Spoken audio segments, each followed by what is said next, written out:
Bismillahirrahmanirrahim. Assalamualaikum warahmatullahi wabarakatuh. Jadi pelajaran kita pada pagi ini Pendidikan Islam tingkatan 5. Pelajaran ke-19 dalam bahagian akhlak, iaitu istiqamah jalan menuju mujahadah. Jadi yang pertama dibincangkan ialah maksud dan dalil sifat istiqamah. Jadi maksud istiqamah diberi satu sahaja, iaitu ketaatan yang berterusan dalam melaksanakan suruhan dan menjauhi larangannya, yakni larangan Allah Subhanahu wa taala. Di sini kita ambil kata kunci ketaatan berterusan. Itu makna istiqamah. Dalilnya firman Allah Taala, fastaqim kama umirtu, iaitu dalam firman Allah Taala dalam surah Hud ayat 112. Ini bermaksud, oleh itu adalah engkau wahai Muhammad sentiasa tetap teguh di atas jalan yang betul sebagaimana yang telah diperintahkan kepada. Okay, di sini juga diberikan sebagai suatu dalil untuk istiqamah, iaitu hadis diriwayatkan daripada Aisyah. Ia bermaksud Rasulullah SAW ni ditanya apakah amalan yang paling disukai oleh Allah. Lalu baginda sallallahu alaihi wasallam kata, amalan yang dikerjakan secara berterusan walaupun sedikit. Di sini juga dibawakan satu dalil hadis untuk menceritakan tentang kelebihan ataupun sifat istiqamah, yang mana Sufyan bin Abdullah meriwayatkan bahawa beliau bertanya kepada Rasulullah sallallahu alaihi wasallam, ya Rasulullah, kulli fil islami qawlan la as'alu anhu ahadan ba'dak. Qala qul amantu billah fastaqim. Mana Sufyan bin Allah tanya Nabi SAW, ya Rasulullah, katakanlah kepadaku satu perkataan yang berkaitan tentang Islam yang aku tidak perlu bertanya kepada orang lain lagi selepas daripada kamu. Maka baginda berkata, ucapkanlah aku beriman dengan Allah Subhanahu Wa Taala, kemudian beristiqamahlah kamu. Ini dalilnya kita nak ambil pada perkataan fastaqim atau beristiqamah. Ini bila disebut perkataan fastaqim atau istiqamah, apa maksud dia? Iaitu keteguhan memelihara iman dalam melaksanakan segala suruhan dan meninggalkan larangan Allah Subhanahu wa taala. Ini pengertian fastaqim dalam hadis tersebut, seperti mana syarah matan al-arba'in oleh Nawawi. Okay, sekarang kita bincangkan cara untuk memiliki sifat istiqamah. Jadi kalau sebut cara ni, pelajar boleh menggunakan idea pemikiran sendiri. Cuma di sini diberikan beberapa cadangan. Pertama, sentiasa bermujahadah melawan hawa nafsu agar terus mengamalkan sifat mahmudah. Mujahadah ni maknanya bersungguh-sungguh. Yang keduanya ialah sentiasa berdoa, memohon kepada Allah Subhanahu Wa Taala. Yang ketiga, sentiasa membaca dan mengambil iktibar daripada kisah para sahabat yang istiqamah melakukan kebaikan. Yang keempat, sentiasa muhasabah diri ataupun menghintun diri, membuat penilaian kendiri agar ikhlas dan sabar dalam setiap tindakan. Seterusnya, sentiasa mempelajari ilmu dengan istiqamah, dengan berterusan. Dan yang keenam, sentiasa berkawan dengan rakan yang berdisiplin dalam melakukan kebaikan. Di sini diberikan contoh doa kepada Allah Ta'ala supaya kita sentiasa istiqamah. Antaranya, Allahumma a'inni ala zikrika wa syukrika wa husni ibadati. Doa ni sebenarnya doa dibaca oleh Nabi Ibrahim alaihissalam. Ia maksud, ya Allah, bantulah aku untuk mengingatimu, mensyukuri nikmatmu dan memperelok ibadat kepadamu.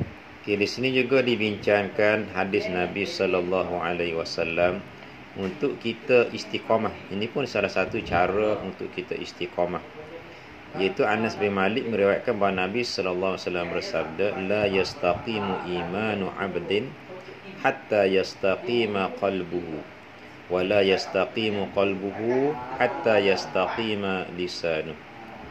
Maksud, tidak istiqamah atau tidak tetap iman seseorang hamba sehinggalah istiqamah hatinya, dan tidak istiqamah hati seseorang hamba sehingga istiqamah lidahnya. Di sini kata kuncinya lidah. Jadi lidah kita ni pastilah kita sentiasa mengucapkan perkara yang baik-baik. Di sini diberikan contoh sifat istiqamah yang diamalkan oleh Rasulullah sallallahu alaihi wasallam. Contoh yang pertama, istiqamah dalam ibadat. Yang mana Rasulullah sallallahu alaihi wasallam istiqamah dalam beribadat kepada Allah. Baginda tidak jemu memohon keampunan daripada Allah, walaupun baginda seorang yang maksum. Yang keduanya contohnya istiqamah dalam berdakwah. Di mana Rasulullah sallallahu alaihi wasallam tetap berdakwah menyebarkan agama Islam walaupun menghadapi berbagai kesusahan dan ancaman. Jadi sifat istiqamah Rasulullah dalam berdakwah tercelah melalui ketegasan baginda yang tidak akan meninggalkan usaha dakwah walaupun digantikan dengan kesenangan dunia. Okey, dalam spektrum ini dibincangkan lagi lah mana cara kita untuk istiqamah beriman dengan Allah Ta'ala, seperti mana dibincangkan oleh Imam Al-Ghazali dalam Ihya Ulumuddin. Antara Imam Ghazali berkata, antara tanda kecintaan seorang hamba kepada Allah Ta'ala termasuklah apabila dia mengutamakan perkara yang disukai oleh Allah Subhanahu Wa Ta'ala melebihi keinginan hawa nafsu dan kepentingan diri, sama ada secara zahir ataupun batin. Jadi kita kena utamakan Allah Ta'ala lebih daripada segala-galanya. Di sini juga dalam spektrum ilmu ini juga dibincangkan juga berkenaan dengan cara untuk kita beristiqamah. Seperti mana wasiat Imam Asy-Syafi'i. Jadi Imam Syafi'i kata benteng iman itu terdapat dalam 5 perkara. Ingat 5 perkara. Iaitu keyakinan, keikhlasan, melazimi ibadat sunat, istiqamah dalam beramal dan berdisiplin dalam ibadat. Seterusnya dibincangkan hikmat mengamalkan sifat istiqamah dalam kehidupan. Di sini pun bila disebut hikmah, biasanya kita boleh menggunakan idea ataupun pendapat kita sendiri. Cuma kita tengok sepintas lalu apa cadangan penulis. Yang pertama, hikmahnya ialah menzahirkan individu yang berakhlak mulia kerana melaksanakan kebaikan secara berterusan. Yang kedua, membentuk insan yang teguh pendirian dalam mempertahankan kebenaran. Yang tiga, memperkukuhkan jati diri dan sifat sabar dan tidak berputus asa untuk berjaya. Yang keempat, memupuk sikap sanggup berkorban harta dan nyawa demi mempertahankan Islam. Yang kelima, membangun ekonomi kerana komitmen semua pihak untuk memajukan negara. Dan yang terakhir, melahirkan sifat kebersamaan dalam masyarakat kerana sentiasa menjaga kepentingan bersama. Ini di antara kepentingan atau hikmah istiqamah dalam kehidupan. Di sini dibentangkan beberapa aktiviti yang dicadangkan. Yang pertamanya, bina peta pemikiran tingkah laku murid yang bersifat istiqamah dalam menuntut ilmu. Yang keduanya, laksanakan kajian keperpustakaan. Yang ini kamu kena buat kajian sendiri melalui pembacaan tentang contoh sifat istiqamah yang diamalkan oleh golongan sahabat dan salafus salih. Ini orang-orang terbaik pada zaman dulu, pada zaman selepas Nabi SAW. Kemudian laksanakan aktiviti guru muda untuk membincangkan hasil kerja kumpulan anda. Jadi guru muda ni, kamu boleh Google cari apa yang dimaksudkan dengan konsep guru muda. Secara umumnya guru muda ni memerlukan seseorang itu mengajar rakannya yang lain. Yang ketiga, cari maklumat melalui internet tentang perbuatan mungkar yang perlu dihindarkan oleh murid. Kemudian cipta sebuah sajak bertemakan perbuatan tersebut dan diklimasikan sajak anda di hadapan kelas. Yang keempat, kongsikan pengalaman anda melalui aktiviti hot seat. Ini salah satu ciri pembelajaran abad ke-21, cari apakah dia hot seat. Jadi aktiviti hot seat tentang usaha yang pernah dilakukan agar dapat istiqamah dalam amalan tersebut. Dan kelimanya, seperti mana kita baca tadi, fastaqim kama umirta.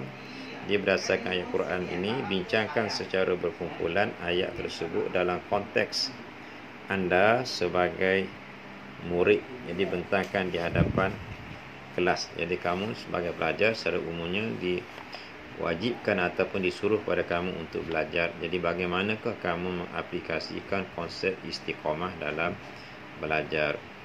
Dan untuk maklumat seterusnya, kita boleh imbas QR code dan cetak senarai semok. Ini QR code yang diberikan, kamu boleh tengok.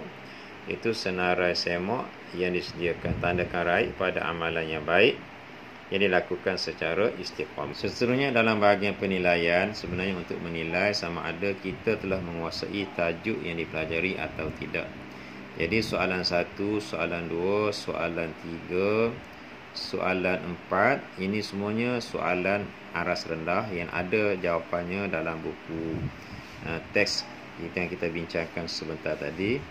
Cuma tengok soalan yang kelima pun sama, masih lagi soalan yang direct ada jawapan dalam buku teks. Cuma tengok soalan nombor 6. Peribahasa Melayu ada menyatakan kalau tidak dipecahkan ruyung, mana kan dapat sagunya. Saya rasa kamu sekarang ni pun tak tahu apa itu ruyung, apa itu sagu. Jadi pertama kali kamu kenal pasti apa dimaksudkan dengan ruyung. Jadi apakah dimaksudkan dengan dipecahkan ruyung. Jadi dia kata bincangkan peribahasa tersebut dalam konteks anda sebagai murid.